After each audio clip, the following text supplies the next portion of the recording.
Fun Facts presents the 1954 Dodge Firearrow IV concept car. It is a 50s classic car. It was introduced in 1954. I'm excited. I hope you're excited. So let's get started now. Okay, the Chrysler Corporation built some of the most compelling and influential concept cars of the immediate post-World War era, with many under the auspices of styling boss Virgil Exner. Among the list were 4 successive Dodge Firearrows wearing handcrafted coachwork by carrozzeria Ghia of Turin, Italy. Manufacturers resumed automobile production following World War II using pre-war designs with mild styling updates.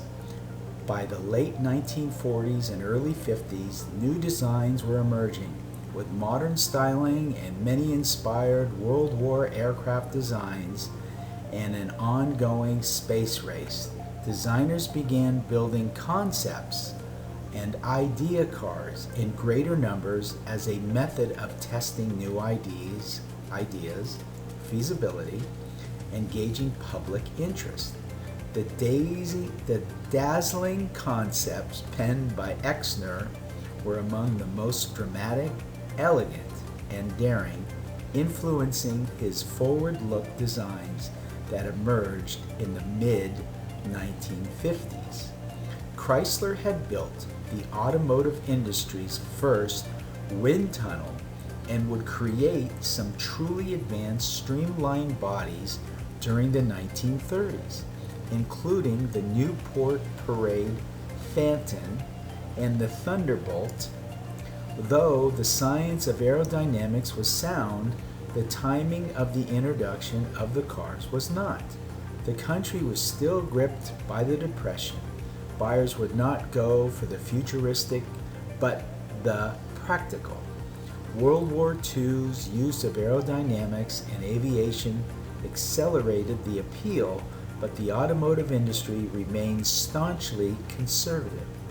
Chrysler had struck up an alliance with Fiat at the end of the war, and C.B. Thomas would utilize the relationship to design some truly remarkable concepts. Thomas had spoken with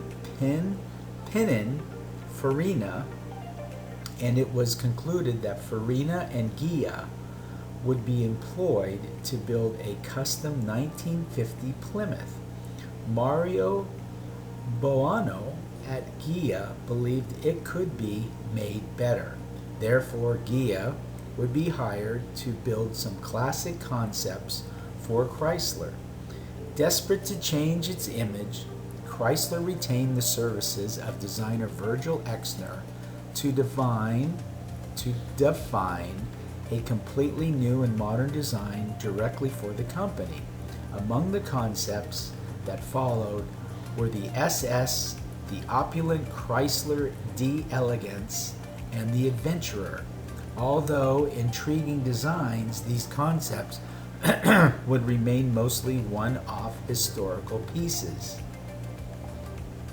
When it became time for Exner's vision of the Firearrow to emerge from the drawing board and become reality, he looked across the Atlantic towards traditional carrosseries such as Ghia, who retained the knowledge and skill needed to build the unique designs in hand-formed sheet metal. The coach building craft had faded in America, and as an extra incentive, the US dollar went very far in an Italy recovering from war. 4 Firearrow concepts were built, with the first introduced in 1953, riding atop a 1954 Dodge chassis. It was rolling concept display, model devoid of running gear. The positive response it received from the public prompted approval to design and build an actual running prototype. The Firearrow II concept retained the mock-up's two-place seating, frameless windshield, unbroken side flanks, and well-defined rear haunches. It was a low and sleek two-seat roadster with subtle fins and rested on a 119-inch Dodge chassis. Power was from a 241 cubic inch red Ram Hemi V8 delivering 150 horsepower backed by a gyro torque 4-speed automatic transmission. It had quad exhaust pipes integrated into the rear fenders, quad headlamps, round taillights, chromed wire wheels, trim that stopped at the sides rather than wrapping around the front and rear fascias as seen on the original Firearrow, and a new tooth grille treatment. Its exterior wore a light yellow paint scheme.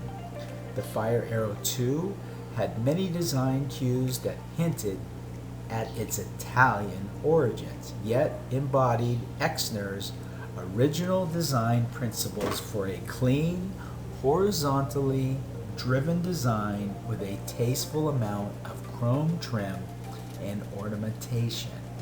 The Dodge Firearrow III used the Dodge Royal production car platform with stock running gear, a fully automatic torque fit transmission, and a red Ram Hemi V8 engine. It had plush leather and adjustable seats with opal blue bolsters and white leather inserts. It had a push-button radio and a fully functional heater defroster. A large ashtray was positioned between the two front seats.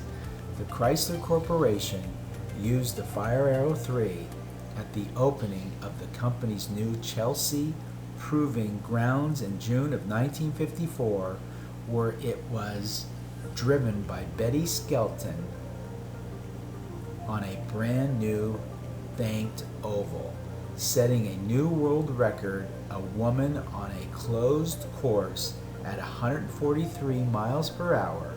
She did this in a dress and wearing high heels.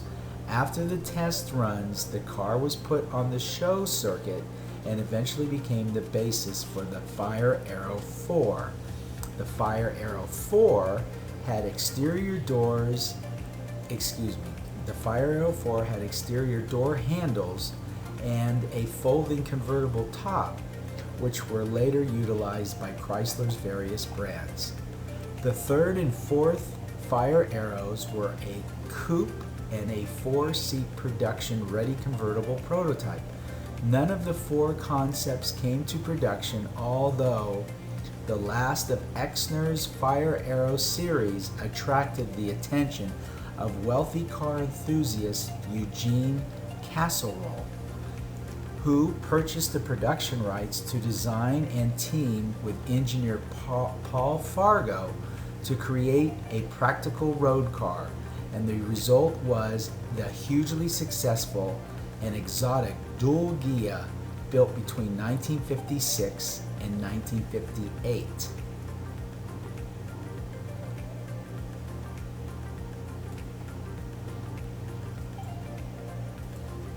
I've been reading from an article that I find fascinating from conceptcars.com. I'll be putting the link below the video if you'd like to reread it or look at any of the information that I may have missed. I don't think I did. But again, thank you. If you found yourself this far into the video and you like the video, please give us a thumbs up because it really does help our channel. And if you like our channel, please subscribe because we'll be doing all of the concept cars from the 50s and 60s. We'll be doing all of the sports cars and all the automobiles from the 50s and 60s, the muscle cars, of course. We'll be doing hybrid cars and supercars. We'll be doing autoramas and car shows. We'll be doing hot rods.